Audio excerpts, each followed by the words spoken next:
que la mente está desenfocada por múltiples estudios que demuestran que al menos el 47% del tiempo estamos totalmente desenfocados. Si esto fuera una cosa anecdótica, no tendría más importancia. Uno se enfoca y ya está. Es que el desenfoque de la mente está asociado con una reducción de la salud, con una reducción de la eficiencia, con una reducción en la capacidad de aprender, de tomar buenas decisiones y con una reducción en la capacidad de conectar con los demás. ¿Por qué es esto? Porque hay un circuito en el cerebro. Uno de mis maestros, el profesor Judson Brewer, es uno de los que más lo ha investigado. Hay un circuito en el cerebro que se llama la red neuronal por defecto. Es la red del despiste. Tiene sus funciones hasta cierto punto, pero cuando estamos en esa red durante demasiado tiempo, hay otra red que está desconectada, que se llama la red ejecutiva central. La red ejecutiva central es la que nos ayuda a estar en el presente, es decir, en el momento, aquí y ahora, recibiendo muchísima más cantidad de información y, por tanto, tomando decisiones más deprisa. La red neuronal, por defecto, nos lleva siempre al pasado o al futuro. Al pasado, a ver qué hice, tenía que haber hecho otra cosa, y al futuro para preocuparnos. Cuando uno aprende a controlar la atención, que no es someter la atención, es enfocar la atención, se ve que hay un cambio en el circuito. La red neuronal por defecto empieza a apagarse y la red ejecutiva central se activa. Esto se ha asociado con mejoras en la salud, potenciación del sistema inmune, mejoras en la eficiencia, mayor sensación de bienestar y mayor conexión. De hecho, a la red neuronal por defecto, digamos la red del despiste, hay una frase que es a wandering mind is an unhappy mind, es decir, sería una mente que divaga es una mente infeliz. Por eso es tan importante entrenarlo. Y porque hoy en día que vivimos entre pantallas, el grado de déficit de atención que se está captando en niños y en adultos es absolutamente descomunal. Y es muy importante entender que tras en la raíz de eso está nuestra dificultad para enfocar la atención. Por eso es tan importante leer libros. No digo mi libro, un libro. Leer libros, porque el libro te obliga a mantener la atención. Obviamente no digo leer un libro que resulte insufrible, digo un libro que tenga por lo menos algo de atractivo interés para el lector. Y mantenerse ahí en lugar de decir, ya estoy cansado, me voy a ver qué hay en internet. No, es el aguantar ahí, ir adiestrando, ir potenciando ese circuito. Porque si nos damos cuenta, estamos constantemente moviendo la atención de una pantalla a otra. Y es mentira, radicalmente mentira, que la multitarea sea algo que el ser humano está preparado para hacer. No es verdad.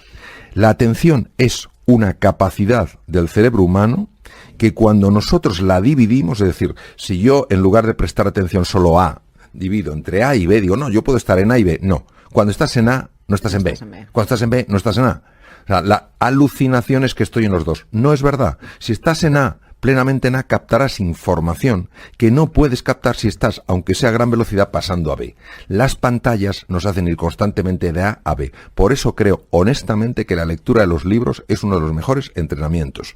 Y entiendo que hay que volver a esa lectura. El entrenamiento del alma, en este sentido, es el entrenamiento de esa musculatura que nos ayuda a reconectar con eso que para mí es sagrado. Un ser humano es sagrado, los demás son sagrados, la naturaleza es sagrada. La meditación lo que hace es silenciar ese ruido mental, esa jaula de grillos que tenemos en la cabeza. ¿Qué hace? Aunque no nos demos cuenta porque actúa muchas veces a nivel del inconsciente, hace que no nos queramos, que no queramos a los demás y que no queramos a la naturaleza. Por eso, entre los ejercicios que yo sugiero, está el ejercicio de la gratitud. La gratitud ha sido muy estudiada, por ejemplo, en la Clínica Mayo, uno de los mejores hospitales del mundo, en Rochester, Minnesota, Estados Unidos. La gratitud, es decir, por la mañana antes de levantarse, cuando uno se acaba de despertar, pensar 5 personas o 5 cosas por las que te tienes que sentir agradecido. Eso se ha estudiado en múltiples investigaciones y se ve que tiene un impacto en el cuerpo. Por ejemplo, regulación de la tensión arterial en personas hipertensas, mejora del control de la glucosa en personas diabéticas. Dar paseos por la naturaleza. Hay que salir al campo, respetar el campo, no tirar papeles en el campo, no tirar latas. El bosque no es indiferente a nuestros descuidos, a nuestra desidia. Luego, también la generosidad. Es decir, no solo pensar qué puedo sacar yo de aquí, sino qué puedo poner aquí. la cordialidad, sobre todo con personas que tienen distinta forma de pensar, distinta cultura, distinta educación. ¿Por qué tienen que ser menores que yo? ¿O por qué tienen que ser mayores que yo? Somos iguales en este sentido. Entonces, esa cordialidad, esa empatía y desde luego la compasión, que la compasión no es la lástima, la compasión es el deseo real de poner esa empatía en acción. Es decir, ves a alguien que se siente solo, que se siente aislado, que se siente poco valorado y en lugar de decir, bueno, es su problema, tú haces algo, lo que puedas, donde estés, como puedas, para ayudar a esa persona a reducir su sufrimiento. He de recordar que ha habido sonrisas, lo digo en serio literalmente, que han evitado suicidios. ¿Por qué? Porque una persona que está en su momento más bajo, que ha perdido toda la confianza en sí misma y en el mundo, si se encuentra con alguien, aunque sea un extraño, que tenga un mínimo gesto de afecto, de cordialidad, una sencilla sonrisa, quién sabe el impacto que eso puede tener. Y de hecho sabemos, por personas que han escrito en distintos sitios, que una sonrisa, me estoy acordando de una persona que está decidida a suicidarse, una sonrisa por parte de un extraño, en este caso una mujer, ante una torpeza de él, que lo lógico es que hubiera desencadenado una reacción iracunda por la otra persona, lejos de encontrarse con una reacción iracunda, se encontró con una sonrisa. Ese hombre decidió no suicidarse y escribió una carta a un periódico en Estados Unidos explicando su caso. Hay una frase que me ha llamado mucho la atención del libro, que es: si no puedes más, es cuando más tienes que poder.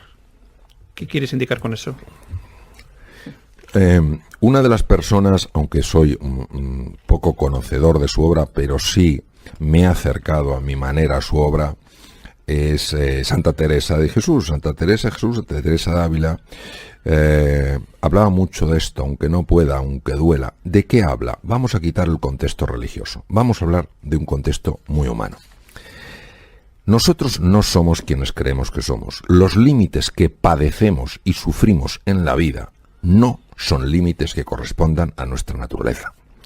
Hay una estructura mental que es como una especie de software virulento que hace que nos veamos como no somos. En cuanto empezamos a salir de esa estructura mental, empezamos a rozar los límites. Imaginémonos que estamos cruzando la línea al horizonte. Pues nos entra la angustia, el miedo al vacío, como hace 500 años que pensaban que tras el precipicio había dragones. Y nos echamos para atrás. Pues no, en ese momento donde crees que no puedes más, que tienes miedo, que te sientes incompetente, que te sientes desesperanzado, que te sientes solo, que ves que todo se te hace grande, en ese momento hay que estirar un poquito más, atreverse un poquito más en aquellas cosas que en tu vida tienen sentido. Porque al atreverte ocurre una cosa singular, que es que te das cuenta de que sí que se puede. Y entras en contacto con un mundo que está más allá del mundo mental y que es el mundo real. Y el mundo real es infinitamente más benévolo que el mundo mental. Y voy a poner un ejemplo.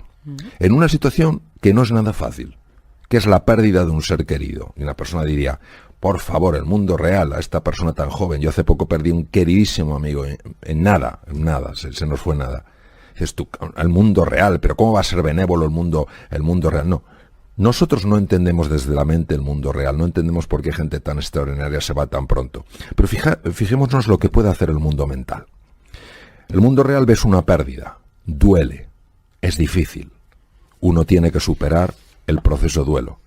Pero imaginemos lo que puede hacer el mundo mental. ¿Por qué esta persona que era tan buena? ¿Por qué esta persona que era? ¿Por qué nos ha ido alguien que era más malo? ¿Por qué no sé qué tal cual? Y nos mete en una dinámica que, lejos de ayudarnos a recuperarnos de la pérdida, lo que nos llena es de frustración, de resentimiento contra la vida, de desesperanza, de sensación de que la vida es algo tan absolutamente incierto que nos supera. Por eso creo que todo acercamiento al mundo real, incluso con sus dificultades, nos va a ayudar a encontrar nuestros verdaderos límites, que desde luego son muchísimo más superior, o sea, muchísimo más, ¿cómo diría yo? Nos damos cuenta de que los límites que nos contienen no son reales en absoluto. Es decir, que el campo de juego que tenemos, el mundo de posibilidad y de oportunidad, es infinitamente superior al que creíamos. No sé cómo nos podemos acercar a algún ejercicio práctico. Hablaba usted del de dar gracias. ¿Alguno más que podemos recomendar a los oyentes? Sí, vamos a ver. Y lo voy a explicar en muy poco tiempo. La clave para serenar la mente solo es una, en mi experiencia, que es el dominio de la atención, que no es el sometimiento a la atención, es el gobierno de la atención. Entonces, la atención hay que dirigirla a el presente, cuando el circuito de la mente errante lo va a querer llevar al pasado en sus lamentaciones y al futuro en sus preocupaciones. ¿Qué es lo que está vivo aquí y ahora? Algo tan sencillo como las sensaciones de mi cuerpo. Sensaciones como puede ser pues lo que yo noto en la mano en este momento, lo que noto en el codo, o la respiración que noto que va haciendo que mi cuerpo se expanda y se retraiga. El simple hecho de llevar la atención unos minutos a esas sensaciones que expresan la existencia de un cuerpo que está vivo en el presente, tienen en sí la capacidad de reducir la actividad de la mente errante, del circuito neuronal por defecto, y activar el otro circuito. Si esto es tan fácil, si esto es tan sencillo, ¿por qué nadie lo hace? Porque desde el punto de vista de la mente condicionada, esto no tiene ningún sentido. Vamos a ver, estas prácticas tienen 2.500 años mínimo de haber existido. Ya en el Bhagavad Gita de hace 3.000 años ya se habla del problema de la mente, pero fue el príncipe Sakyamuni Gautama Siddhartha, el primer Buda, Sakyamuni Buda, el que descubrió que la mente es caótica, y cuando la mente es caótica genera todo tipo de problemas, y que la forma de serenar la mente era el dominio de la atención. ¿Cuál ha sido la dificultad? Porque esto no se ha incorporado antes y porque ahora el mindfulness hace furor en los hospitales, en Silicon Valley, en las escuelas, en las universidades. Porque claro, todo el mundo atribuía esto a algo muy esotérico, muy de la religión budista, poco tiene que ver conmigo, es otra cultura, a mí esto incluso me repele. No, la ciencia empezó a estudiarlo hace 30 años, una serie de pioneros, y dijeron, vamos a ver si esto tan sencillo como es poner la atención en el cuerpo, en la respiración, tiene un impacto. Y yo personalmente, con uno de los pioneros en el mundo, el Dr. Herbert Benson, que fue profesor mío, estábamos en el hospital, en el Deaconess de Boston. Yo estaba en trasplante hepático en aquella época y él estaba en lo que estaba, que era cardiología. Y hablábamos en su despacho, yo había bajado de mi departamento, estaba en el suyo, y me decía, mira Mario, nosotros estamos aplicando esto en enfermos con patologías cardíacas que requieren cirugía. Vamos a ver, cuando hablamos de una extracorpórea hay que parar el corazón, hay que hacer una cirugía, la que sea, una válvula, un bypass coronario, y luego tienen que ir a la UBI. Claro, en la UBI uno de los problemas, y lo sé por cuando yo estaba como uno responsable de la UBI en Estados Unidos, cuando venían los enfermos con cirugía cardíaca, pues la cantidad de arritmias que pueden hacer, muchas no tienen mucha importancia, pero algunas sí son muy severas. Pues el doctor Benson, cardiólogo de la universidad, decía, personas que han practicado esto antes de entrar en quirófano, obviamente no el día antes, se les enseña a practicarlo antes, se les pone a dormir, van a la UBI y estando inconscientes se ve que tienen menos arritmias, es decir, de alguna manera el cuerpo incorpora esto como un recurso. Entonces, claro, han hecho falta toneladas de tinta y cientos de investigaciones para dar validez a algo que ya tenía validez, pero nosotros que somos, yo entre ellos, con una mente tan a veces tan excesivamente científica.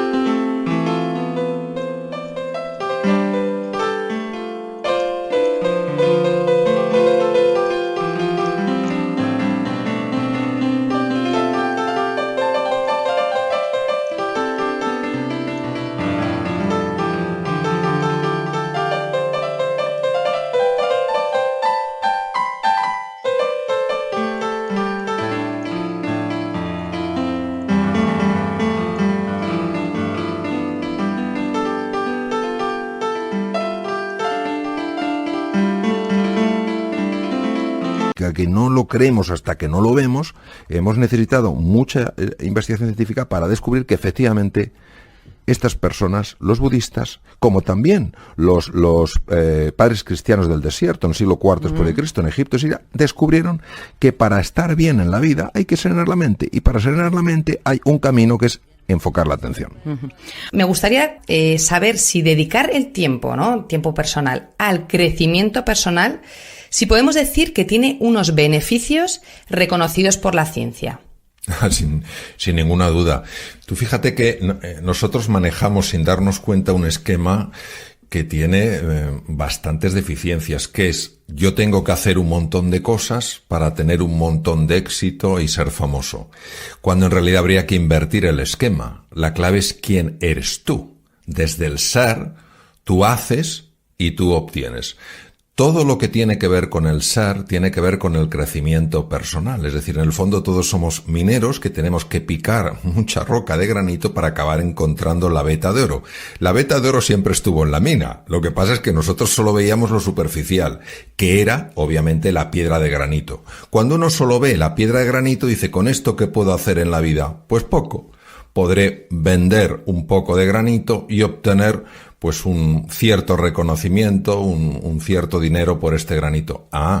Pero cuando uno descubre la veta de oro, ya sabe que puede hacer muchas más cosas con ese oro y obtener cosas radicalmente distintas a las que obtendría con el granito.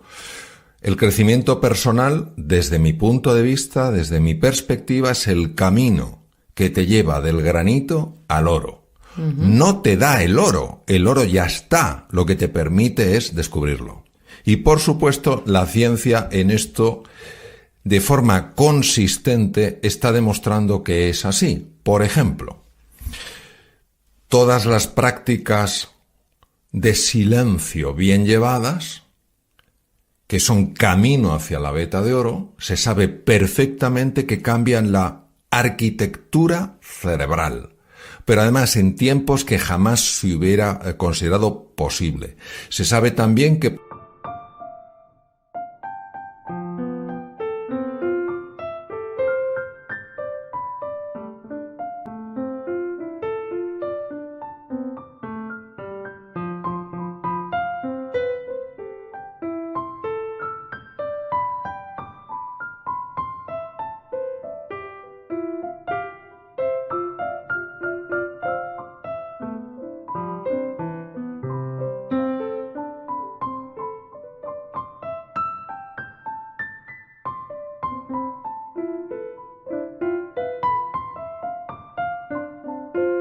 potencian el sistema inmune, que es fundamental para hacer frente a cualquier tipo de enfermedad. Una persona que sea agradecida, que es otra forma de cavar en esa mina, una persona que sea agradecida es una persona que regula mucho mejor su tensión arterial y mucho mejor sus cifras de glucosa. Entonces, al final se ve que todo está conectado, es decir, la dimensión más sutil, que es la dimensión, podríamos decir, espiritual, la dimensión que se acerca más a ese oro, está totalmente conectada con la dimensión física, porque ambas dimensiones se pueden distinguir, pero no se pueden separar. Es como si yo quiero separar la palma del dorso de mi mano. No existe una mano que no tenga palma y no tenga dorso. Lo que sí puedo es distinguirlas, pero están tan perfectamente entretejidas que es una unidad. Entonces, en el ser humano está perfectamente entretejida su dimensión física, anatómica, fisiológica, con su dimensión mental y su dimensión trascendental. La gran ventaja de esto es que todo impacto a nivel físico, impacto positivo me refiero, que tiene que ver precisamente con el crecimiento personal, que por supuesto incluye al cuerpo, incluye nutrición, incluye descanso, incluye ejercicio físico, tiene un impacto directo en los procesos mentales. Las personas que hacen ejercicio físico, que cuidan su nutrición, son personas que están más tranquilas, que son más serenas, que son más entusiastas, está más que visto. Y además afecta a su dimensión anímica. Son personas más agradecidas, son personas más generosas. La persona que cuida sus procesos mentales, que practica mindfulness, que consigue equilibrar la mente caótica, es una persona que potencia, como he dicho, la función de su cerebro, la función de su sistema inmune. Y además resulta que es una persona que cuida mejor de la naturaleza, que es más amable, más afectivo con la naturaleza.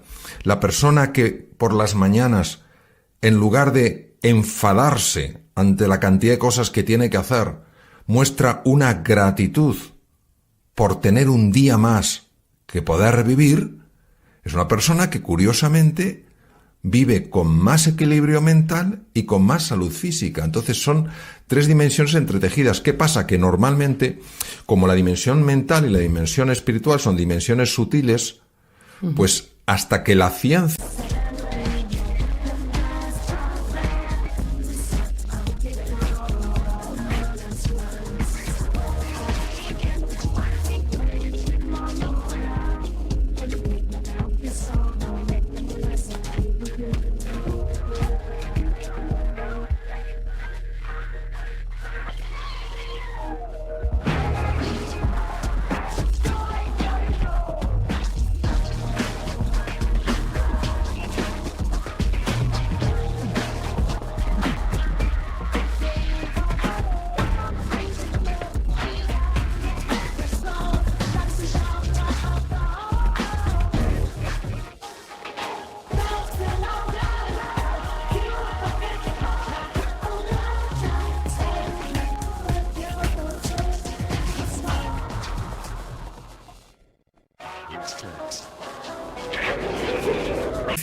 no ha mostrado cómo esas dimensiones tienen un impacto a nivel corporal, pues no se han aceptado. No nos lo hemos creído. No nos lo hemos creído.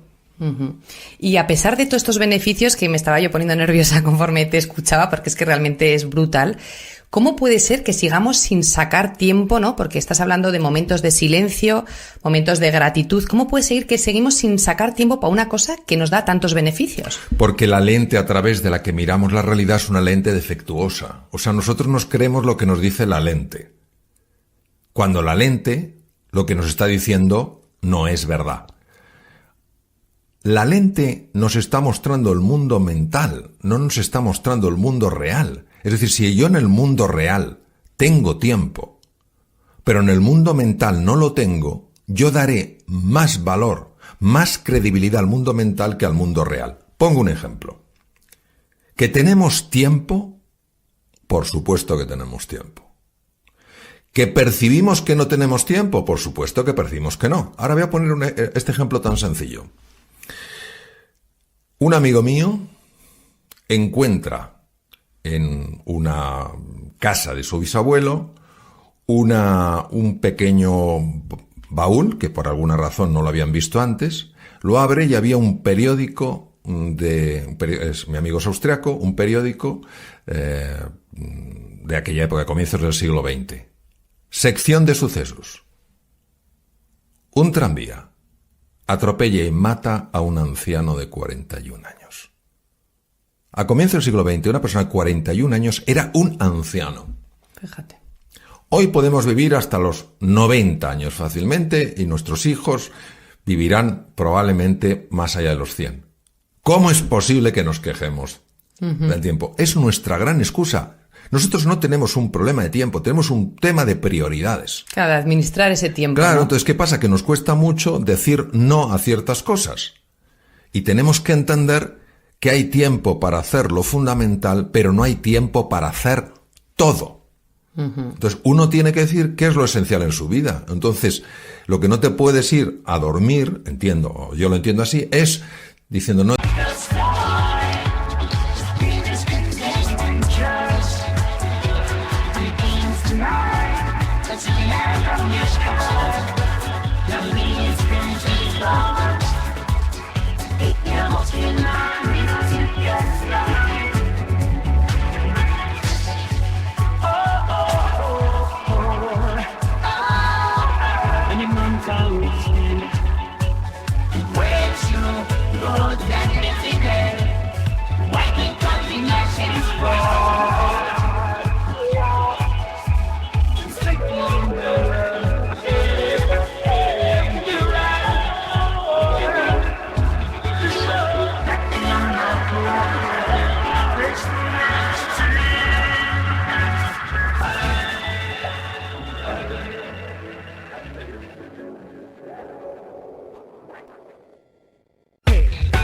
No he tenido tiempo. ¿Para qué? No he tenido tiempo para hacer lo fundamental. No.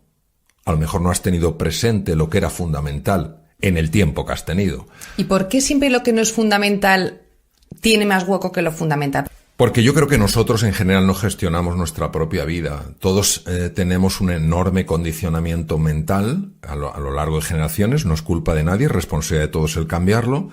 Y al final lo que vamos es siguiendo un poco lo que decía Sigmund Freud, ¿no? El ideal del yo. Para ser alguien en la vida tienes que hacer esto, esto, esto y esto. Para ser Entonces buscamos una perfección que nos ahoga. Y perdemos lo que es el sentido de la realidad. Y nos vamos llevando por lo que es el paradigma dominante. Paradigma viene del griego y decir forma de ver, por la forma de ver dominante. Y por eso es tan triste que al final, cuando una persona está llegando al final de sus días, mire y diga, ¿cómo es posible que mi vida haya sido así? Es lo que no acabamos de comprender con calado y con hondura es el poder que tiene la mente para gobernar nuestra vida. Y si no entiendes cómo opera tu mente, si no entiendes cómo tu mente puede ser condicionada, incluso manipulada, y no tienes esa decisión, yo voy a ser el capitán de mi vida, lo cual no quiere decir hacer nada absurdo. Todo lo contrario, se trata de hacer cosas inteligentes que te traigan más salud, más bienestar, más prosperidad y más felicidad. No solo a tu vida, sino a la de tus seres queridos. Entonces vivimos atrapados en un espejismo sin ser conscientes de ello. Adam Smith, el gran economista, decía, el pez no sabe que está dentro del agua hasta que alguien le saca de ella. Vivimos dentro de el agua pensando que es lo único que hay.